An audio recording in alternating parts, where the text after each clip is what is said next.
Mga boss, so may ginagawa ko ditong UMAC 1518BT. Bali, ang problema nito, potentiometer lang naman, din magpapalit ako ng capacitor as per order ng customer o gusto niya palitan. Pero nabanggit ko kasi dati nung gumagawa ako ng Kevlar, so tama-tama, meron tayong Kevlar dito na stock, na ang problema ng Kevlar ay puro corrosion o kaya yung board. Nabanggit ko rin dati doon na sabi ko, ganito yung design pero mas maganda pa yung trabaho o mas maganda pa yung quality ng pyesa o materials na ginamit kay UMAC, kay DB Audio. Kasi yung board ng Kevlar o yung design ng amplifier section niya halos the same sa sa Kevlar, itong UMAC. At saka yung Sakura 733, 739. Kaya lang wala akong stock ngayon dito. Ngayon, ikukumpara lang natin tong board ng ng UMAC sa Kevlar GX7 para masabi natin o ma-prove ko yung sinasabi ko na yung claim ko na mas maganda yung board ng UMAC kaysa Kevlar. So ngayon, papakita ko sa inyo. Yung supply ng UMAC pala ay 47047 at titingnan natin yan kung pure copper yung kahit secondary lang. So tingnan natin kung pure copper, mamaya kiskisan natin yan.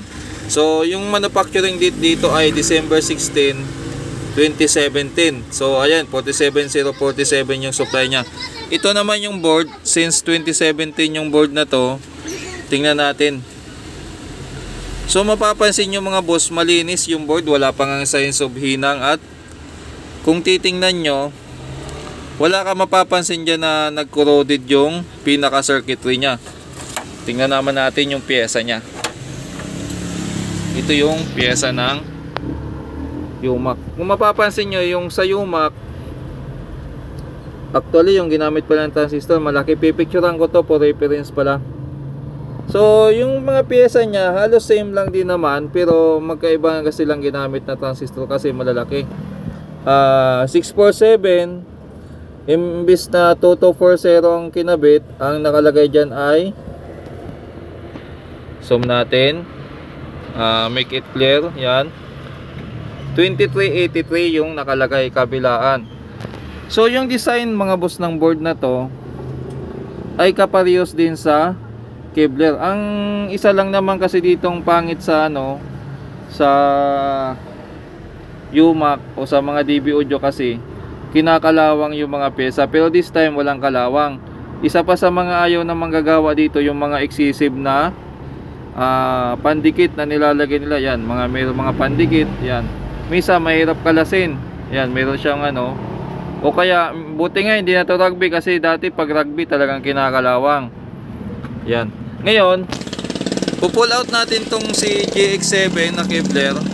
Bubuksan natin mga boss para makumpara ko sa inyo yung laman. Ngayon, ang problema ko kasi maliit yung pwesto ko saan ko ilalagay. Yun ang paplanuhin ko. Saglit lang mga boss. Yung Kevlar GX7 mga boss, kung titingnan nyo, same lang din naman sila ng taon. Ng kasi nakalagay dito sa PCB nya 2017 din yung GX7 na PCB. Ayan, kung titingnan nyo yung PCB nya at saka yung PCB nitong GX7, same na same lang talaga sila. Nagkatalo lang sila sa ginamit na materials. Pero yung design ng amplifier circuit nila, parehas lang din sila kung titingnan nyo ng maigi mga boss. Ayan. Dalawang diode, dalawa capacitor, yung position ng maganda siguro i-pull out natin tong board tapos itabi natin doon para makabelo tayo. Pwede naman siguro ganyan na. Ang kaibahan lang mga boss, dito kasi sa PCB na ginamit ni Kevlar, iba. Kung titingnan yung pagka-green nya at saka yung pagka-green nya, iba. Mas manipis to, at saka yung mismong materials na ginamit na PCB, kung titingnan mo malapitan, iba. Titingnan nyo to. So buksan natin to para makita natin yung likod. Kailangan talaga siguro kalasin. Kaya nasabi ko na kung pagdating sa ganitong style, mas pabor ako dito sa DB Audio. Although may mga na-encounter tayong DB Audio na kinakalawang, ang kaibahan lang kasi sa DB Audio, dati sinasabi ko ano ba tong DB Audio, puro kalawang. Totoo yan, sa mga unang vlog ko, hanapin nyo mga 2020, 2021. Pero pag napalitan mo na kasi yung DB Audio ng mga kinalawang na pyesa niya, goods na naman siya uli, wala na naman problema, okay na. Ito, kahit mapalitan mo ng mga kinalawang na pyesa, hindi ka pa sigurado na tatagal yung ginawa mo. Kasi mismo yung naghahawa ng kalawang at corrosion, yung nagsimula sa board mismo. Bakit ko nasabi, buksan ko muna to. Sinasabi ko mga boss, kung titingnan nyo yung PCB ng Kevlar GX7, ayan yung mga sinasabi ko na problema. Yung ginamit kasi nilang PCB, hindi ko alam kung ano, low quality ata mga boss. Yung ginamit nilang PCB, ayan o, tingnan nyo, puro corrosion na yung ano. Kaya napakahirap ayusin ito, napakahirap patinuin.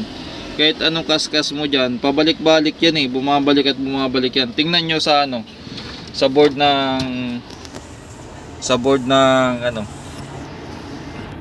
yung board ng DB Audio, kaparehas ng board ng ganyan, yung Sakura. Ayan, Sakura 733. Ayan, may Sakura pala tayo. Tingnan yung kulay ng board ng Sakura.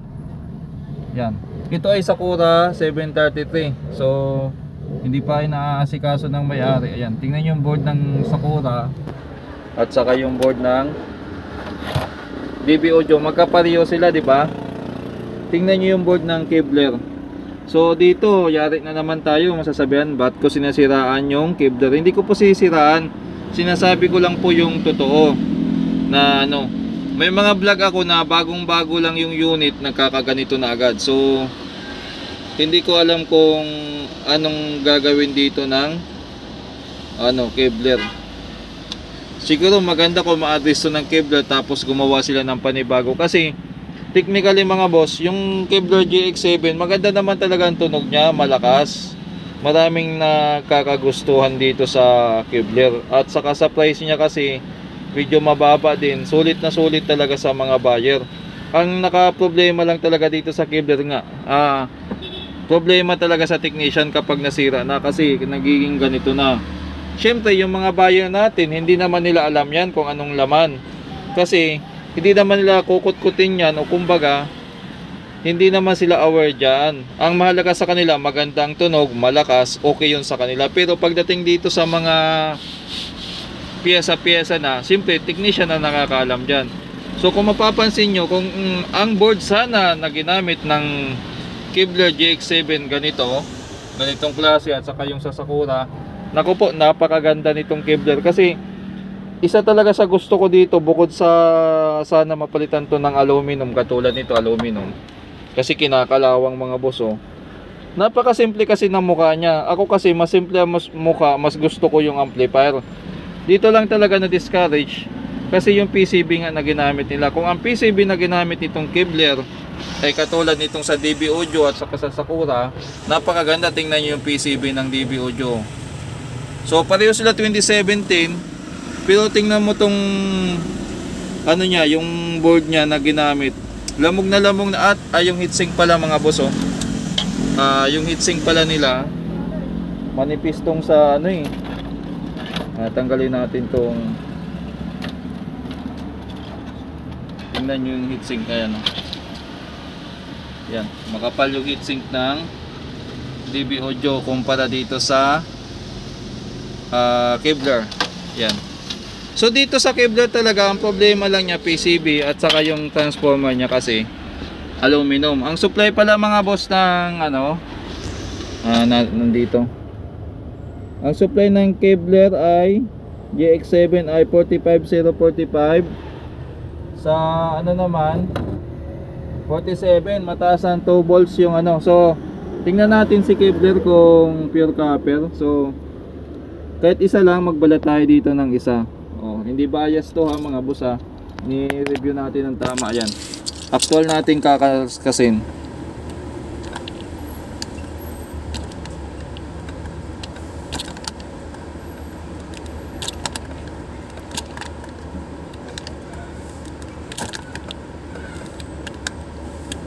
So ayan. So si Kevlar ay aluminum. Kitang-kita nyo puti. Puti mga boss yung puti yung ano niya oh, windings niya. So tingnan naman natin si DB Audio. Yumac. Ayan. Kalas tayo ng konti.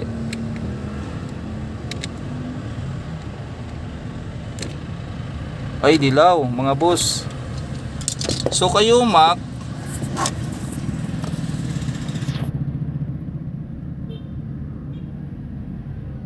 so mapapansin nyo, ayan o, kitang kita nyo naman, tanso siya. So yun ang kaibahan nila, para yung buyer din may chance mamili kung anong gusto lang amplifier. Si Yumac, kahit 2070 na siya, tanso pa rin yung secondary. Yung primary hindi natin alam kasi nasa ilalim yun. Pero kung kaya mag-afford ni Yumac ng tanso si secondary, malamang pati yung primary. Kasi kadalasan yung iba tanso yung primary, yung secondary aluminum na lang. Pero meron namang aluminum lahat. So dito yung secondary niya, to be exact, ay aluminum, mababa ng konti, 45045 lang. Si ano naman, si Yumac 47047, tapos copper pa yung secondary. Makapal yung heatsink ni ano, makapal yung heatsink ni Yumac, medyo manipis lang ng konti si GX7. At ang pinaka ano talaga dito, actually itong transformer tanso sa hindi, walang problema yan kasi may mga aluminum naman na hanggang ngayon okay pa. Ang pinaka main issue talaga dito kay Kevlar kung bakit hindi ko nagustuhan, yung PCB talaga. Kasi mabilis mag-corrode. Hindi sa design, kasi yung design nila parehas naman talaga, yung design nila ng amplifier section. Parehas din sila gumagamit ng power transistor pati dito. So kung medyo may alam ka na sa amplifier, so may bumili kaya na-stop tayo. So dito sa Kevlar talaga, tunog wise, maganda ang tunog nito, malakas. Ang problema lang talaga on parts niya, to be precise sa PCB, kasi yung mga pyesa kasi pag ginalawang yan madali lang palitan. Pag nasira kasi yung PCB, pag damage yung PCB, yun ang mahirap talaga palitan. Okay, so wala rin akong ideya kung paano mai-address to kay Kevlar, pero alam naman nila siguro yan kasi produkto nila to eh. Siguro baka gumagawa din sila ng hakbang para ma-improve to. So bigyan natin ng chance si Kevlar. Sa ngayon siguro ganun talaga eh, siguro hindi nila in-expect na maging ganito yung resulta. Tingnan natin yung mga bagong model pag ano, may magawa tayong mga bagong labas na Kevlar. Tingnan natin kung nag-improve na sila mga boss. So hindi naman natin sinasabi na huwag kayong bumili ng Kevlar. Ang isa lang talaga sa ano, at hindi naman lahat siguro ganito. Nataon lang dito sa akin sa 10 siguro na ginawa ko, pare-pareho yung sitwasyon. Ganon. Pero dito sa Yumac kasi wala akong problema dyan eh. Pag napalitan ng kinalawang okay talaga. So kung mayroon kayong luma, pwedeng ikabit dito. Ganda ng ideya no. Parehas lang yan mga boss. May kaibahan lang ng konti, pero halos 90% ng operation nila sa board, supply transformer, halos lahat may kaibahan lang ng konti. Kasi katulad nito, may additional preamp pa dito si Kevlar. Yan. Si DB Audio wala. Tapos sa mga power supply naman nila, halos same lang din mga boss. So yun lang, nagbigay lang tayo ng ideya kay Kevlar at saka kay DB Audio. Same board, magkaiba ng ano, ng quality ng pyesa na ginamit, or to be exact material is PCB.